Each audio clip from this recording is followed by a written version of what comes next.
அஞ்சாதே பட நடிகர் மூச்சுத்திணறல் காரணமாக காலமாகியுள்ள சம்பவம் திரையுலகினரை சோகத்தில் ஆழ்த்தியுள்ளது. கடந்த 2008ஆம் ஆண்டு மிஷ்கின் இயக்கத்தில் வெளியான திரைப்படம் அஞ்சாதே. நரேன் நாயகனாகவும் பிரசன்னா வில்லனாகவும் நடித்த இப்படம் பிளாக் பஸ்டர் ஹிட்டடித்தது. இந்த படத்தில் கால் ஊனமுற்றவராக நடித்து ரசிகர்களின் கவனத்தை ஈர்த்தவர் ஸ்ரீதர். இவரது கதாபாத்திரம் சிறியது என்றாலும் அவரது நடிப்பு அனைவரையும் அசர வைத்தது. இந்த திரைப்படத்தில் தன் மகன் கண்முன் போலீசாரால் சுட்டுக் கொல்லப்படும் கதாபாத்திரத்தை மிக யதார்த்தமாக நடித்திருந்தார். இந்த நிலையில் கடந்த ஓராண்டாக இருமலால் அவதிப்பட்டு வந்த ஸ்ரீதர் இன்று அதிகாலை 1:30 மணி அளவில் மூச்சுத்திணறல் ஏற்பட்டு காலமானார். இவரது மறைவு தமிழ் திரையுலகினர் மத்தியில் பெரும் அதிர்ச்சியை ஏற்படுத்தியுள்ளது.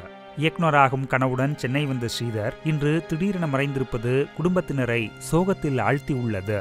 இவரது மறைவுக்கு திரைப்பிரபலங்கள், ரசிகர்கள் என பலரும் இரங்கல் தெரிவித்து வருகின்றனர். செய்திகளை உள்ளது உள்ளபடி தெரிந்து கொள்ள ரெஃப்ளெக்ட் நியூஸை சப்ஸ்கிரைப் பண்ணுங்க.